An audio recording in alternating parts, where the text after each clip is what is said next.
ಇಂದು ಆದಿಚುಂಚನಗಿರಿ ವಿಶ್ವವಿದ್ಯಾನಿಲಯದ ಮುಂದುವರಿದ ಭಾಗ ಕೇವಲ ಕಟ್ಟಡಗಳನ್ನು ಕಟ್ಟುವ ಭಾಗ ಅಲ್ಲ. ಇದು ಜನಗಳ ಮನಸ್ಸನ್ನ ಬೆಸೆಯುವಂತ ಕಾರ್ಯ ಮತ್ತು ಜನಗಳಿಗೆ ಬೇಕಾಗಿರ್ತಕ್ಕಂಥ ವಿದ್ಯೆ ಮತ್ತು ಆರೋಗ್ಯವನ್ನು ಕೊಡ್ತಕ್ಕಂಥ ಒಂದು ಸೌಭಾಗ್ಯದ ಕಾರ್ಯಕ್ರಮ ಇದು ಆಗಿದೆ.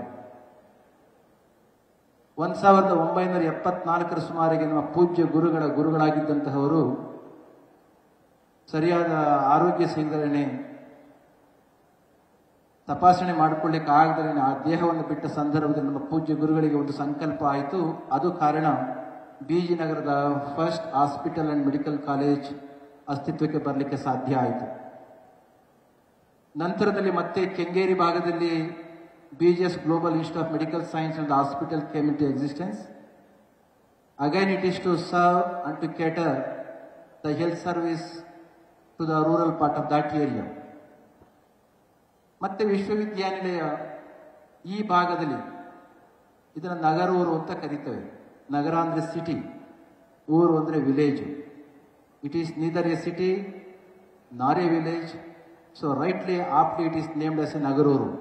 ಇಂತಹ ಒಂದು ಭಾಗದಲ್ಲಿ ನಮ್ಮ ಭಕ್ತರುಗಳಿಗೆ, ಈ ಭಾಗದಲ್ಲಿರ್ತಕ್ಕಂಥ ಭಕ್ತರುಗಳಿಗೆ, ನಾಗರಿಕರಿಗೆ ಆರೋಗ್ಯ ಮತ್ತು ವಿದ್ಯೆ ಸಿಗಬೇಕು ಅನ್ನೋ ಒಂದು ಕಾರಣಕ್ಕೋಸ್ಕರ ಪೂಜ್ಯ ಗುರೂಜಿಯವರ ಸಂಕಲ್ಪ ಮತ್ತು ನಿಮ್ಮೆಲ್ಲರ ಅಭಿಪ್ಸೆಯಂತೆ ಈ ವ್ಯವಸ್ಥೆ ಅಸ್ತಿತ್ವಕ್ಕೆ ಬರಲಿಕ್ಕೆ ಸಾಧ್ಯ ಆಯಿತು. ಅದಕ್ಕಾಗಿ ಪೂಜ್ಯ ಗುರುಗಳ ಆಶೀರ್ವಾದವನ್ನು ನಿಮ್ಮೆಲ್ಲರಿಗೂ ಕೂಡ ತಿಳಿಸ್ತಾ ಈ ಸಂದರ್ಭದಲ್ಲಿ ಅಮಿತ್ ಶಾಜಿಯವರು ಈ ಒಂದು ಕಾರ್ಯಕ್ರಮಕ್ಕೆ ಬಂದದ್ದು ನಮಗೆ ಬಹಳಷ್ಟು ಸಂತೋಷ ಇದೆ. ಅವರನ್ನ ಕಂಡರೆ ಇಡೀ ನಾಡು ಗೌರವಿಸುತ್ತೆ.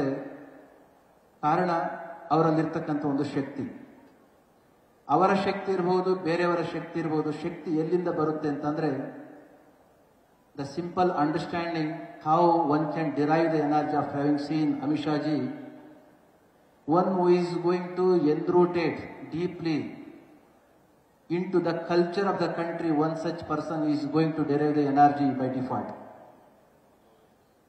ಹಣ್ಣು ಹೇಗೆ ಕೊಡುತ್ತೆ ಮರ, ನೆರಳನ್ನ ಹೇಗೆ ಕೊಡುತ್ತೆ, ಹೂವನ್ನ ಹೇಗೆ ಕೊಡುತ್ತೆ ಅಂತಂದ್ರೆ ಆ ಮರದ ಬೇರುಗಳು ಆಳವಾಗಿ ಭೂಮಿಯಲ್ಲಿ ಇರೋದ್ರಿಂದ.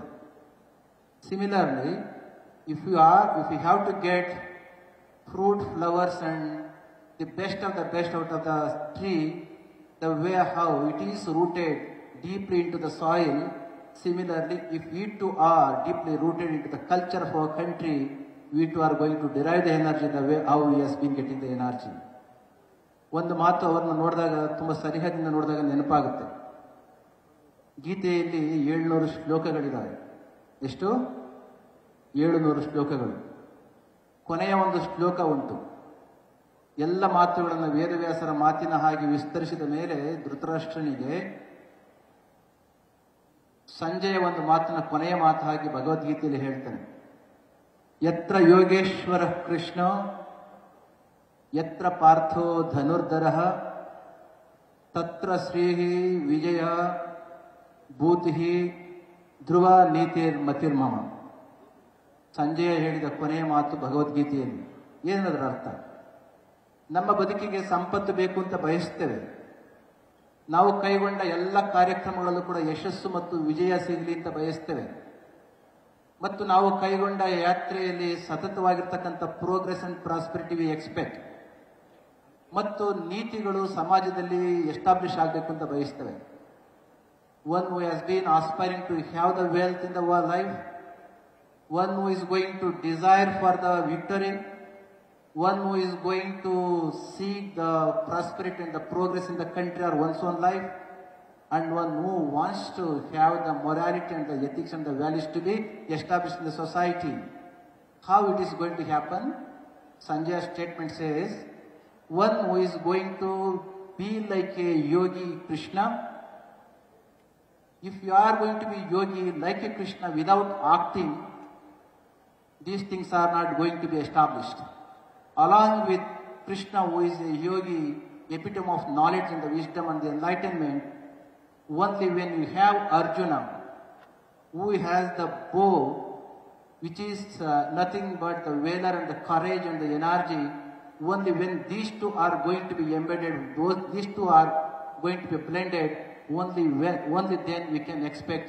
ಆಗ ಮಾತ್ರ ನಾವು ಸಂಪತ್ತನ್ನ, ವಿಜಯವನ್ನ, ಮೌಲ್ಯಗಳನ್ನು ಜಗತ್ತಿನಲ್ಲಿ ಸ್ಥಾಪನೆ ಮಾಡಲಿಕ್ಕೆ ಸಾಧ್ಯ ಆಗುತ್ತೆ. Over here, Amit Shah ji, he is so devoted and the man of spirituality. Having seen him quite closely, he has all the maryada, respect to the culture and the spirituality of our country. Being deeply rooted into the culture, also he knows how to act. Ideas are going to rule the world through. If these ideas are not going to be sown, if these ideas are not going to be fostered, what is the use of having the best seeds? Being a man of action, Amit Shah ji has been respecting the culture, religion and the spirituality of the country, so he has been deriving that energy from the very root of our culture. What actually culture is going to give? Culture ಏನು ಕೊಡುತ್ತೆ ನಮಗೆ? ಒಬ್ಬ ವ್ಯಕ್ತಿ ಹೇಳ್ತಾನೆ, if my personality and identity is going to be respected in the society, I should have the culture. At physical level, at mental level, at cultural level, at intellectual level, at the spiritual level, if one person to person, being one such man of culture, man of spirituality, man of nationalism, he has been deriving that energy, so he has been working relentlessly for the unity of our country.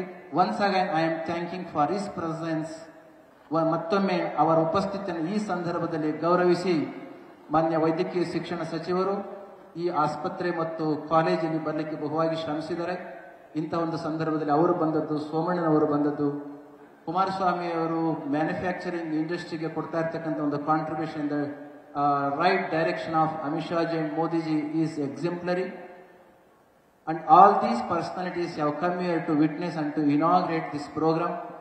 Thanking all the people, those who have come, particularly our Amit Shah ji, who has been nurturing and fostering the culture and the spirituality of our country. ಕೊನೆಯದಾಗಿ ನಮ್ಮ ದೇಶದ ಸಂಸ್ಕೃತಿ ಯಾಕೆ ಉಳಿಬೇಕು ಅಂತಂದ್ರೆ, Swami Vivekananda long ago ಒಂದು ಮಾತನ್ನು ಹೇಳಿದರು, if India lives who dies? If India dies, who lives?